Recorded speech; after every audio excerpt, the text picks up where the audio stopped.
आकाशवाणी मुंबई. शिवानी जोशी आणि मी अभय धुमाळ. प्रादेशिक बातम्या देत आहोत. ठळक बातम्या. डाळींचं देशांतर्गत उत्पादन वाढवण्यासाठी केंद्र सरकारकडून तूर, उडीद आणि मसूर डाळीच्या खरेदीवरची 40% मर्यादा रद्द.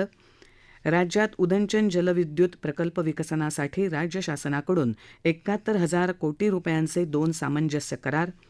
शासन आपल्या दारी उपक्रम संपूर्ण महाराष्ट्रात क्रांती आणणारा ठरेल, असा मुख्यमंत्री एकनाथ शिंदे यांचा विश्वास. भारतीय रिझर्व्ह बँकेच्या आर्थिक धोरण समितीची 3 दिवसीय बैठक आजपासून सुरू.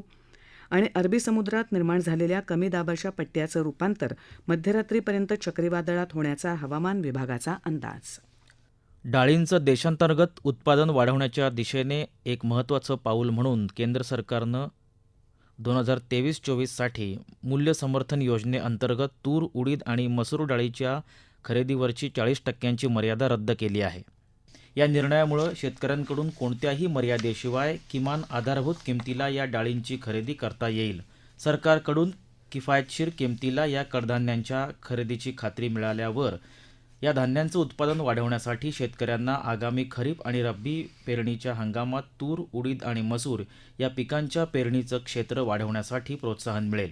डाळींची साठेबाजी आणि कृत्रिम दरवाढ रोखण्यासाठी केंद्र सरकारनं गेल्या 2 जून रोजी अत्यावश्यक वस्तू कायदा 1955 लागू करून तूर आणि उडीद डाळीच्या साठवणीवर मर्यादा लागू केली होती. डाळींचे घाऊक विक्रेते, किरकोळ विक्रेते, मोठे साखळी विक्रेते, गिरणी मालक आणि आयातदार यांच्यासाठी ही मर्यादा लागू आहे. राज्यात उदंचन जलविद्युत प्रकल्प विकसनासाठी राज्य शासनानं आज एकूण 71,000 कोटी रुपयांचे 2 सामंजस्य करार केले. यात नॅशनल हायड्रो पॉवर कॉर्पोरेशनशी 44,000 कोटी रुपयांचा तर टोरंट पॉवर लिमिटेडशी 27,000 कोटी रुपयांचा करार केला आहे. मुंबईत सह्याद्री अतिथीगृहात आज या सामंजस्य करारांवर सह्या करण्यात आल्या. याअंतर्गत राज्यात 13,050 मेगावॅट क्षमतेचे उदंचन प्रकल्प उभारले जाणार असल्याचं यावेळी सांगण्यात आलं. राज्याच्या ऊर्जा क्षेत्राला अधिक सक्षम करण्यासाठी तसंच वीज साठवणुकीच्या दृष्टीनं उपयुक्त ठरणाऱ्या उदंचन जलविद्युत प्रकल्पांवर अधिक भर दिला जात असल्याचं उपमुख्यमंत्री देवेंद्र फडणवीस यांनी यावेळी सांगितलं. अपारंपरिक ऊर्जा क्षेत्रातलं हे वैशिष्ट्यपूर्ण तंत्रज्ञान आहे. उदंचन जलविद्युत प्रकल्पांद्वारे राज्यातल्या शेती, उद्योग आणि व्यावसायिक क्षेत्रातली विजेची वाढती मागणी भागवता येईल. हरित आणि स्वच्छ ऊर्जा निर्मितीमुळे पर्यावरणाचंही रक्षण होईल. तसंच या प्रकल्पांमुळे 30,000पेक्षा जास्त रोजगार निर्मिती होईल, असं फडणवीस यांनी सांगितलं. शासन आपल्या दारी उपक्रम संपूर्ण महाराष्ट्रात क्रांती आणणारा ठरेल, असा विश्वास मुख्यमंत्री एकनाथ शिंदे यांनी व्यक्त केला आहे. शासन आपल्या दारी कार्यक्रमाच्या जिल्हास्तरीय कार्यक्रमाचा प्रारंभ आज मुख्यमंत्र्यांच्या हस्ते सिंधुदुर्ग जिल्ह्यात कुडाळ इथं झाला. त्यावेळी ते बोलत होते. हे सरकार प्रत्यक्ष कृती करून लोकांना लाभ देण्याचं काम करत आहे. सरकार आणि जनता यांच्यातलं अंतर कमी करण्यासाठी शासन आपल्या दारी उपक्रम राज्यभरात राबवला जात आहे, असं त्यांनी सांगितलं. कोकणचा अनुशेष भरून काढण्याचं काम राज्य सरकार नक्की करेल. कोकणात ग्रीनफील्ड हायवे होतोय. अनेक विकास प्रकल्प कोकणात येत आहेत. जगाला हेवा वाटावा असं कोकण आपण निर्माण करूया, असं मुख्यमंत्री म्हणाले. यावेळी मुख्यमंत्र्यांच्या हस्ते प्रातिनिधिक स्वरूपात 5 लाभार्थ्यांना विविध योजनांचे लाभ देण्यात आले. या उपक्रमाच्या माध्यमातून यावेळी लाभार्थ्यांना एका दिवसात 76 कोटी रुपयांचा लाभ देण्यात आला. या कार्यक्रमाला केंद्रीय मंत्री नारायण राणे, राज्य मंत्रिमंडळातले सदस्य दीपक केसरकर, उदय सामंत, गिरीश महाजन, लोकप्रतिनिधी आणि वरिष्ठ सरकारी अधिकारी उपस्थित होते. शासन आपल्या दारी हा उपक्रम स्तुत्य असल्याचं केंद्रीय मंत्री राणे यांनी यावेळी सांगितलं. पर्यटनाच्या माध्यमातून सिंधुदुर्ग जिल्ह्याचा विकास केला जाईल, अशी ग्वाही मुख्यमंत्री एकनाथ शिंदे यांनी दिली आहे. ते आज सावंतवाडी आणि दोडामार्ग तालुक्यातल्या विविध विकासकामांचं भूमिपूजन आणि लोकार्पण करताना बोलत होते. 110 कोटी रुपयांच्या या विकास कामांमध्ये सावंतवाडीतली संत गाडगे महाबा महाराज मंडई आणि शॉपिंग सेंटर, जिमखाना मैदानावरची गुरुवर्य रमाकांत आचरेकर पॅव्हेलियन इमारत, तालुका क्रीडा संकुल इमारत, तसंच दोडामार्ग उपजिल्हा रुग्णालय इमारत, दोडामार्ग तालुका क्रीडा संकुल या कामांचा समावेश आहे. यावेळी सावंतवाडी संस्थानचे लखमराजे भोसले यांच्या हस्ते मुख्यमंत्र्यांचा नागरी सत्कार करण्यात आला. केंद्रीय मंत्री नारायण राणे, राज्य मंत्रिमंडळातले सदस्य उदय सामंत, गिरीश महाजन, डॉ तानाजी सावंत, आमदार रवींद्र फाटक तसंच आमदार भरत गोगावले, नितेश राणे आदी मान्यवर यावेळी उपस्थित होते. प्रधानमंत्री नरेंद्र मोदी यांची गेल्या 9 वर्षातली कारकीर्द हा देशासाठी सुवर्णकाळ असल्याचं केंद्रीय सूक्ष्म, लघु आणि मध्यम उद्योग मंत्री नारायण राणे यांनी म्हटलं आहे. ते आज सिंधुदुर्ग जिल्ह्यात कुडाळ इथं वार्ताहर परिषदेत बोलत होते. प्रधानमंत्री नरेंद्र मोदी यांनी गेल्या 9 वर्षात 54 योजना जाहीर केल्या. त्यांचा लाभ देशातल्या जनतेला मिळतोय. त्या योजना तळागाळापर्यंत पोहोचवण्याचं काम @9 कार्यक्रमाच्या माध्यमातून जिल्ह्यात केलं जात आहे, असं त्यांनी सांगितलं. 2014 मध्ये लोकसभा निवडणूक झाली त्यावेळी भारत आर्थिक बाबतीत 10व्या क्रमांकावर होता. आता तो 5व्या क्रमांकावर आहे. भारतानं ही प्रगती गेल्या 9 वर्षात मोदी यांच्या नेतृत्वाखाली केली आहे. 2030 मध्ये भारत 3ऱ्या क्रमांकावर पोहोचेल असा विश्वास मोदी यांना असल्याचं राणे म्हणाले. छत्रपती शिवाजी महाराजांच्या 350व्या राज्याभिषेक दिनानिमित्त रायगड किल्ल्यासह ठिकठिकाणी आज विविध कार्यक्रमांचं आयोजन करण्यात आलं. छत्रपती शिवाजी महाराजांना आदरांजली वाहण्यासाठी लोकांनी रायगड किल्ल्यावर रीघ लावली. पुण्यातल्या लाल महाल आणि कोल्हापुरातल्या न्यू पॅलेस इथेही मान्यवरांच्या उपस्थितीत राज्याभिषेक सोहळा पार पडला. रायगड किल्ल्यावर संभाजीराजे छत्रपती, पुण्यात राष्ट्रवादी काँग्रेसचे अध्यक्ष शरद पवार, तर कोल्हापूरच्या राजवाड्यात झालेल्या कार्यक्रमाला शाहू महाराज छत्रपती उपस्थित होते. मुंबईतल्या छत्रपती शिवाजी महाराज आंतरराष्ट्रीय विमानतळावर सुद्धा यानिमित्त विशेष कार्यक्रमाचं आयोजन करण्यात आलं होतं. साताऱ्यामध्ये जिल्हा परिषदेच्या आवारात स्वराज्य गुढी उभारून शिवराज्याभिषेक दिन मोठ्या उत्साहात साजरा करण्यात आला. सुरुवातीला पोवई नाका इथल्या शिवतीर्थ इथे छत्रपती शिवाजी महाराजांच्या पुतळ्याला पुष्पहार अर्पण करून कार्यक्रमाची सुरुवात झाली. त्यानंतर राष्ट्रगीताचं आणि महाराष्ट्र राज्यगीताचं गायन करण्यात आलं. पुण्यश्लोक अहिल्यादेवी होळकर सोलापूर विद्यापीठानं शिवचरित्र अभ्यासक प्राध्यापक ज्ञानेश्वर जाधव यांचं व्याख्यान आयोजित केलं होतं. छत्रपती शिवाजी महाराजांनी स्वकर्तृत्वानं आणि आत्मविश्वासानं स्वराज्याची स्थापना करून नीतिवंत आणि प्रजावत्सल राज्य दिल्याचं ते यावेळी म्हणाले. सातारा जिल्हा परिषदेच्या आवारात स्वराज्य गुढी उभारून शिवराज्याभिषेक दिवस आज मोठ्या उत्साहात साजरा करण्यात आला.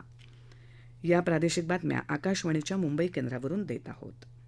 भारतीय रिझर्व्ह बँकेच्या आर्थिक धोरण समितीची 3 दिवसीय बैठक आजपासून सुरू झाली. येत्या गुरुवारी ही समिती आपलं द्वैमासिक धोरण जाहीर करणार आहे. किरकोळ महागाई दर गेल्या 18 महिन्यांमध्ये 5% खाली 4.7% घसरल्याच्या पार्श्वभूमीवर ही बैठक होत आहे. मागच्या बैठकीनंतर रिझर्व्ह बँकेनं रेपो दर 6.5% कायम ठेवून दरवाढ रोखली होती. आर्थिक धोरण समितीच्या या बैठकीत रिझर्व्ह बँकेचे गव्हर्नर शक्तिकांत दास यांच्या अध्यक्षतेखालची 6 सदस्यीय समिती किरकोळ महागाई कमी होऊनही प्रमुख दरांबाबत सद्यस्थिती कायम ठेवेल असा तज्ज्ञांचा अंदाज आहे.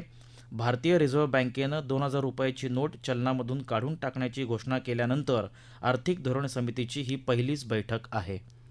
अरबी समुद्रात निर्माण झालेल्या कमी दाबाच्या पट्ट्याचं रूपांतर मध्यरात्रीपर्यंत चक्रीवादळात होण्याची शक्यता हवामान विभागानं वर्तवली आहे. सध्या या कमी दाबाच्या पट्ट्याचं रूपांतर तीव्र कमी दाबाच्या पट्ट्यात झालं असून ते उत्तरेकडे सरकण्याची शक्यता आहे असं हवामान विभागानं कळवलं आहे. हे कमी दाबाचं क्षेत्र गोव्यापासून 930 किलोमीटर आणि मुंबईपासून 1060 किलोमीटर नैऋत्येला तर कराचीपासून नैऋत्येला 1150 किलोमीटर आणि दक्षिणेला 1450 किलोमीटर क्षेत्रावर कायम आहे. प्रधानमंत्री नरेंद्र मोदी यांच्या नेतृत्वाखालच्या केंद्र सरकारनं आपला 9 वर्षाचा कार्यकाळ पूर्ण केला आहे. त्यानिमित्तानं सरकारने हाती घेतलेल्या विविध उपक्रमांवर आधारित विशेष मालिका आकाशवाणी वृत्त विभाग सादर करत आहे. आज आपण आदिवासी विद्यार्थ्यांना दर्जेदार शिक्षण उपलब्ध करून देणाऱ्या एकलव्य मॉडेल निवासी शाळांबाबत माहिती घेणार आहोत. आदिवासी विद्यार्थ्यांना दर्जेदार शिक्षणाची हमी देण्यासाठी केंद्र सरकारनं लोकसंख्येच्या 50% किंवा त्यापेक्षा जास्त तसंच किमान 20,000 आदिवासी नागरिक असलेल्या प्रत्येक प्रभागात एकलव्य मॉडेल निवासी शाळा स्थापन करण्याचा निर्णय घेतला. या योजनेअंतर्गत गेल्या 9 वर्षांमध्ये पूर्णपणे कार्यान्वित असलेल्या एकलव्य मॉडेल निवासी शाळांच्या संख्येत तिप्पट वाढ झाली आहे. सध्या एकूण 401 एकलव्य मॉडेल निवासी शाळांच्या माध्यमातून 1,13,000पेक्षा जास्त आदिवासी विद्यार्थ्यांना शिक्षण दिलं जात आहे. 2025-26 पर्यंत आणखीन 740 एकलव्य निवासी शाळा स्थापन करण्याची केंद्र सरकारची योजना असून देशभरातल्या 3,50,000पेक्षा जास्त आदिवासी विद्यार्थ्यांना त्याचा लाभ मिळणार आहे. 740 एकलव्य शाळांसाठी येत्या 3 वर्षात एकूण 38,000 शिक्षक आणि सहाय्यक कर्मचाऱ्यांची भरती करण्याची घोषणा सरकारनं यंदाच्या केंद्रीय अर्थसंकल्पात केली असून 175 शाळांमध्ये तंत्रज्ञान सक्षम स्मार्ट क्लासरूम स्थापन करण्याची सरकारची योजना आहे. आदिवासी विद्यार्थ्यांना दर्जेदार शिक्षण आणि सर्वांगीण विकासाच्या संधी उपलब्ध करून देण्यासाठी एकलव्य मॉडेल निवासी शाळा ही योजना महत्त्वाची ठरली असून शिक्षणामधली तफावत दूर करून आदिवासी विद्यार्थ्यांना सक्षम बनवणं हे याचं उद्दिष्ट आहे. वर्ल्ड फेलोशिप ऑफ बुद्धिस्ट या आंतरराष्ट्रीय संघटनेच्या मानद उपाध्यक्षपदी रिपब्लिकन पक्षाचे राष्ट्रीय अध्यक्ष केंद्रीय सामाजिक न्याय राज्यमंत्री रामदास आठवले यांची निवड झाली आहे. या संघटनेचं काम 55 देशांमध्ये सुरू आहे. याबाबत आज बँकॉक इथे वर्ल्ड फेलोशिपचे अध्यक्ष फॅलॉप थेरी यांनी आठवले यांची भेट घेऊन त्यांची या पदावर निवड करत असल्याचं सांगितलं. यावेळी झालेल्या चर्चेत येत्या फेब्रुवारी 2024मध्ये मुंबईत वर्ल्ड फेलोशिप ऑफ बुद्धिस्टची परिषद आयोजित करण्याबाबत तसंच आंतरराष्ट्रीय मुख्य धम्म परिषद 2027मध्ये नवी दिल्लीत आयोजित करण्याचा प्रस्ताव थेरी यांनी दिला. हे दोन्ही प्रस्ताव आठवले यांनी स्वीकारले. त्यानुसार आयोजन केलं जाणार असल्याची माहिती आठवले यांनी यावेळी दिली. राज्यपाल तथा कुलपती रमेश बैस यांनी मुंबई विद्यापीठाच्या कुलगुरूपदी डॉक्टर रवींद्र दत्तात्रय कुलकर्णी यांची नियुक्ती केली आहे. त्याबरोबरच सावित्रीबाई फुले पुणे विद्यापीठाच्या कुलगुरूपदी डॉक्टर सुरेश वामनगीर गोसावी यांची तर डॉक्टर बाळासाहेब सावंत कोकण कृषी विद्यापीठाच्या कुलगुरूपदी डॉक्टर संजय घनश्याम भावे यांची नियुक्ती राज्यपालांनी केली आहे. Doctor Ravindra Kulkarni institute of chemical technology इथं वरिष्ठ प्राध्यापक आहेत तर डॉक्टर गोसावी सावित्रीबाई फुले पुणे विद्यापीठाच्या भौतिकशास्त्र विभागात वरिष्ठ प्राध्यापक आहेत. डॉक्टर संजय भावे डॉक्टर बाळासाहेब सावंत कोकण कृषी विद्यापीठात वनस्पतीशास्त्र विभाग प्रमुख आहेत. मुंबईत गोराई परिसरातल्या महाराष्ट्र पर्यटन विकास महामंडळाच्या जागेवरचं अनधिकृत बांधकाम पाडण्याचे निर्देश पर्यटन मंत्री मंगल प्रभात लोढा यांनी दिले असून त्यानुसार हे अतिक्रमण आज हटवण्यात आलं. येणाऱ्या काळात त्या ठिकाणी छत्रपती शिवाजी महाराजांचं युद्ध कौशल्य आणि आरमारासंदर्भात माहिती आणि प्रेरणा देणारं एक भव्य संग्रहालय उभारलं जाणार असल्याची माहिती लोढा यांनी दिली आहे. वनहक्क कायदा आणि पेसा कायद्याची अंमलबजावणी व्हावी यासह विविध मागण्यांसाठी धुळे जिल्ह्यातल्या आदिवासी संघटनांनी आज साक्री तहसीलदार कार्यालयावर मोर्चा काढला होता. महिला सक्षमीकरण कार्यक्रम राबवावेत, सातबाऱ्यावर सरकारी नावं वगळून कब्जेदार सदरी भोगवटादाराचं नाव लावावं, दावेदारांना जमीन सपाटीकरण आणि विहीर आणि अन्य योजनांचा लाभ द्यावा यासह विविध मागण्यांचं निवेदन त्यांनी यावेळी तहसीलदारांकडे सादर केलं. पारंपरिक वाद्य वाजवत आणि घोषणा देत आदिवासी नागरिक मोठ्या संख्येनं या मोर्चात सहभागी झाले होते. प्रसारभारतीच्या वतीनं आकाशवाणी मुंबई केंद्राच्या प्रादेशिक वृत्त विभागाअंतर्गत मुंबई, रत्नागिरी, परभणी, नांदेड, लातूर, बीड आणि सांगली या जिल्ह्यांसाठी कंत्राटी तत्वावर अर्धवेळ वार्ताहर नियुक्तीसाठी अर्ज मागवले आहेत. 24 ते 45 वयोगटातले पात्र उमेदवार यासाठी आपले अर्ज सादर करू शकतील. यासाठीची पात्रता, अर्जाचा नमुना तसंच इतर माहिती prasarbharati.gov.in/pv वेकन्सीज या दुव्यावर उपलब्ध आहे. आणि आता हवामान. कोकणात आणि मध्य महाराष्ट्रात काही ठिकाणी येत्या 10 जूनपर्यंत पावसाची शक्यता असून या काळात किनारपट्टी भागात सोसाट्याचा वारा वाहेल असा हवामान विभागाचा अंदाज आहे. येत्या 2 दिवसात मध्य महाराष्ट्रात तुरळक ठिकाणी पाऊस पडेल तर मराठवाडा आणि विदर्भात हवामान कोरडं राहील असा पुणे वेधशाळेचा अंदाज आहे. ठळक बातम्या पुन्हा एकदा. डाळींचं देशांतर्गत उत्पादन वाढवण्यासाठी केंद्र सरकारकडून तूर, उडीद आणि मसूर डाळीच्या खरेदीवरची 40% मर्यादा रद्द. राज्यात उदंचन जलविद्युत प्रकल्प विकसनासाठी राज्य शासनाकडून 71,000 कोटी रुपयांचे 2 सामंजस्य करार. शासन आपल्या दारी उपक्रम संपूर्ण महाराष्ट्रात क्रांती आणणारा ठरेल असा मुख्यमंत्री एकनाथ शिंदे यांचा विश्वास.